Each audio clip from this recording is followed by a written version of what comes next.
ಕೇರಳದ ಕಾಸರಗೋಡು ಜಿಲ್ಲೆಯ ಅತ್ಯಂತ ಪುರಾತನ ಮನೆತನವಾದ ಎಣ್ಮಕಚೆ ಮನೆತನದ ಪ್ರಭಾವಶಾಲಿ ದೈವ ಪಿಲಿಚಾಂಡಿ ದೈವದ ನೇಮೋತ್ಸವಕ್ಕೆ ತನ್ನದೇ ಆದ ಮಹತ್ವವಿದೆ. ಸುಮಾರು 500 ವರ್ಷಗಳ ಇತಿಹಾಸವಿರುವ ಎಣ್ಮಕಚೆ ಮನೆತನ ಹಿಂದಿನಿಂದಲೂ ಧರ್ಮಚಾವಡಿ ಎನ್ನುವ ಹೆಸರಿನಲ್ಲಿ ಗುರುತಿಸಿಕೊಂಡಿತ್ತು. ಗ್ರಾಮದ ಜನರಿಗೆ ಯಾವುದೇ ಸಮಸ್ಯೆ ತೊಂದರೆಗಳಾದರೂ ಅವುಗಳು ಈ ಧರ್ಮ ಚಾವಡಿಯಲ್ಲಿ ಇತ್ಯರ್ಥವಾಗುತ್ತಿತ್ತು. ಇಲ್ಲಿನ ಪ್ರಧಾನ ದೈವ ಪಿಲಿಚಾಂಡಿ ಚಾವಡಿಯ ಮುಂದೆಯೇ ನ್ಯಾಯ ತೀರ್ಮಾನವಾಗುವ ಕಾರಣ ಎಲ್ಲರೂ ಈ ದೈವದ ಮೇಲಿನ ನಂಬಿಕೆಯಿಂದಲೇ ತೊಂದರೆಗಳಿಗೆ ಪರಿಹಾರಗಳನ್ನ ಕಂಡುಕೊಳ್ತಿದ್ರು.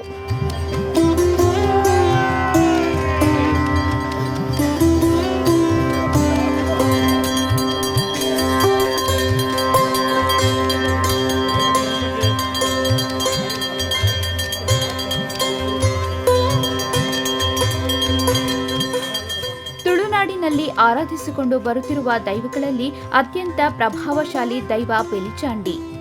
ತುಳುವಿನಲ್ಲಿ ಪಿಲಿ ಅಂದರೆ ಹುಲಿ, ಚಾಂಡಿ ಎಂದರೆ ಚಾಮುಂಡಿ ಎನ್ನುವ ಅರ್ಥವಿದೆ. ಕಾಸರಗೋಡು ಜಿಲ್ಲೆಯ ಎಣ್ಮಕಚೆ ಮನೆತನದಲ್ಲಿ ಈ ದೈವಗಳನ್ನ ಅನಾದಿ ಕಾಲದಿಂದಲೂ ಆರಾಧಿಸಿಕೊಂಡು ಬರುತ್ತಿದ್ದಾರೆ. ಈ ದೈವದ ಮಹತ್ವದಿಂದಲೇ ಎಣ್ಮಕಚೆ ಮನೆತನದ ಹೆಸರನ್ನೇ ಇಲ್ಲಿನ ಗ್ರಾಮ ಪಂಚಾಯತ್ಗೂ ಇಡಲಾಗಿದ್ದು, ಪ್ರತಿ ವರ್ಷಕ್ಕೊಮ್ಮೆ ಇಲ್ಲಿನ ಗ್ರಾಮಸ್ಥರ ಕೂಡುವಿಕೆಯಲ್ಲಿ ದೈವದ ನೇಮೋತ್ಸವ ನಡೆಯುತ್ತದೆ. ಮುಳಿಹುಲ್ಲಿನ ಮೇಲ್ಛಾವಣಿಯ ದೈವಸ್ಥಾನದಲ್ಲಿ ಪಿಲಿಚಾಂಡಿ ದೈವವನ್ನ ಆರಾಧಿಸಿಕೊಂಡು ಬರುತ್ತಿದ್ರು. 1994ರಲ್ಲಿ ಈ ದೈವಸ್ಥಾನಕ್ಕೆ ಬೆಂಕಿಯ ಚೆಂಡೊಂದು ಬಿದ್ದು ಇಡೀ ದೈವಸ್ಥಾನವೇ ಭಸ್ಮವಾಗಿ ಹೋಗಿತ್ತು. ಬಳಿಕ ಆರಾಧನೆ ಇಲ್ಲದ ಕಾರಣ ಗ್ರಾಮದ ಜನ ಹಲವು ಸಂಕಷ್ಟಗಳನ್ನ ಅನುಭವಿಸಬೇಕಾಯಿತು.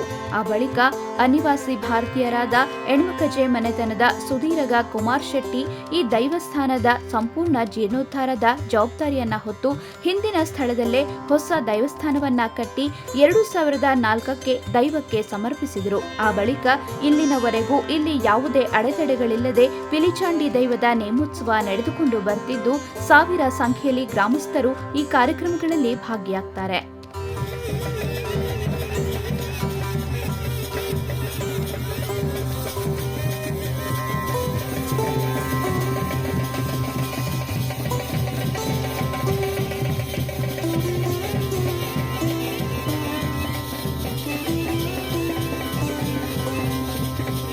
ವರ್ಷಕ್ಕೆ ಒಂದು ಬಾರಿ ಭತ್ತದ ನಾಟಿ ಮಾಡುವ ಗದ್ದೆಯಲ್ಲಿ ಈ ದೈವದ ನರ್ತನೆ ಸೇವೆ ನಡೆಯುತ್ತದೆ.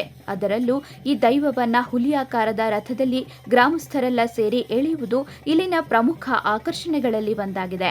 ಈ ದೈವದ ಮೇಲಿನ ಅಪಾರ ಭಕ್ತಿ, ಗೌರವದ ಕಾರಣಕ್ಕಾಗಿಯೇ ಉರಿ ಬಿಸಿಲಿನಲ್ಲೂ ಈ ದೈವದ ನರ್ತನ ಸೇವೆಯಲ್ಲಿ ಭಕ್ತರು ಅಧಿಕ ಸಂಖ್ಯೆಯಲ್ಲಿ ಸೇರುತ್ತಾರೆ.